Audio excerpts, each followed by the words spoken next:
Buenos días. Hoy mi equipo y yo les vamos a hablar acerca de la cultura egipcia, una cultura de hace miles de años. La cultura egipcia se desarrolló en el noreste de África, en el valle que se forma por el río Nilo. El territorio estaba dividido en Alto Egipto y Bajo Egipto. En la religión egipcia, los dioses estaban fuertemente vinculados a la naturaleza o a los elementos de esta. Los más importantes eran Ra, Horus y Amón. Parte de la religión que propiciaba el amor a la naturaleza era adorar a los animales. Los egipcios le daban mucha importancia a sus mascotas. Tenían de mascotas gatos, perros y monos. Si uno de sus gatos, que era mascota, se moría, se afeitaban las cejas. Y si uno de los perros, que era mascota, se moría, se afeitaban todo el pelo del cuerpo, incluido el cabello. Además, a los monos les quitaban los colmillos para que fueran más dóciles y adiestraban bien a sus animales para que fueran tranquilos y no abusaran de los dueños.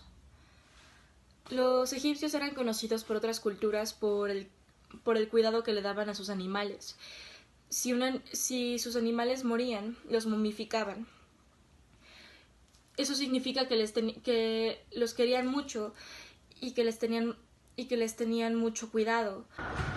La mitología egipcia principalmente se basa en la creación del universo, que dice que el universo nunca tuvo un inicio, simplemente que era un mar gigante de desastre llamado el Nun. Dentro de este desastre logra emerger el dios Atum. Él organiza todo el universo para crear armonía en este. Emergiendo de el Nun, dos montañas, en medio crea el sol. Se hace el dios Ra. Después de esto, Atum crea a Shu y a Tefnut, dioses muy importantes en la mitología. Shu y Tefnut dan a luz a Geb y Nut, que son dioses muy principales de la naturaleza. Geb y Nut tienen 2 varones y 2 hijas. Los varones son Osiris y Set, y las 2 hijas son Isis y Neftis. Los egipcios asociaban los dolores o malestares con algún castigo de parte de los dioses hacia los humanos. Tenía un fondo religioso. Entonces, lo que utilizaban para curar eran rezos, rituales y demás, pero también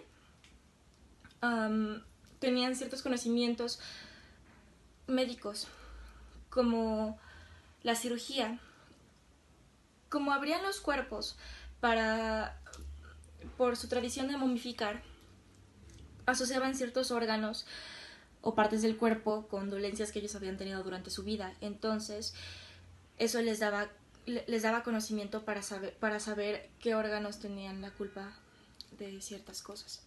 Además,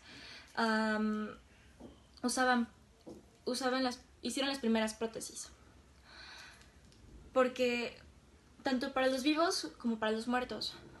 También las tenían para los muertos porque creían que para pasar al otro mundo necesitaban estar completos, o sea, todo el cuerpo. Entonces, si les faltaba un brazo o un dedo del pie, se lo ponían. Además, gracias a su dieta, o por culpa de su dieta, sus dientes se erosionaban. Entonces, para cubrir los espacios, utilizaban ciertas mezclas de cosas, también para quitar los dolores. Practicaban la circuncisión. Era muy raro que alguien no la tuviese. Entonces, cuando alguien no la tenía, era motivo de curiosidad. La medicina estaba estrictamente dirigida por el gobierno. Y no se sabe bien si la medicina era algo que se aprendiese en escuelas o si era algo pasado de padre a hijos. La economía de los egipcios se basaba principalmente en agricultura y sembraban cebada, trigo y lino, entre otras cosas. La ganadería, que se basaba en la cría de vacas y mulas, y el comercio, que era trueque. La estructura social de Egipto se dividía en forma de una pirámide debido a su jerarquía. En primer lugar tenemos al faraón. El faraón es la figura más importante y sobre su autoridad es cuando se hacían las leyes y era considerado el hijo de Ra en la tierra. Luego tenemos el visir.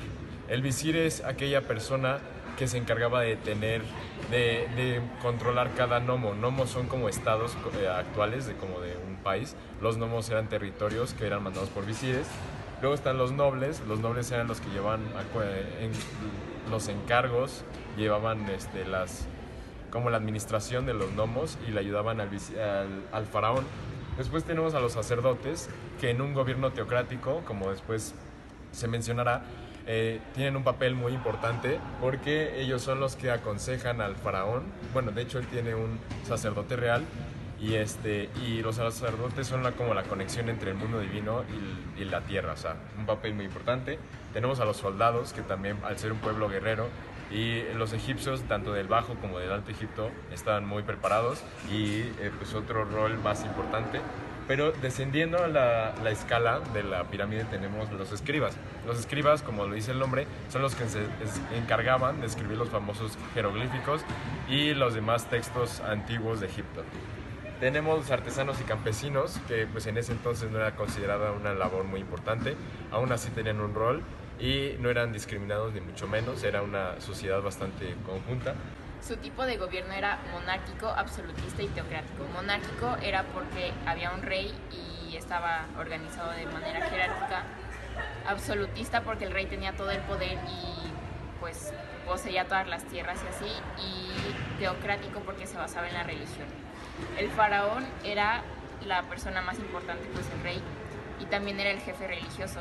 Y debajo de él estaba el visir, que como ya dijo mi compañero Chávez, se encargaba de como gobernar cada nomo. Y debajo del visir, bueno, del faraón y del visir, había miles de funcionarios que los ayudaban a tomar decisiones. Ahora explicaremos un poco acerca de las disciplinas artísticas del Antiguo Egipto. Empezando por la literatura es aproximadamente el tercer milenio antes de Cristo fue cuando se creó.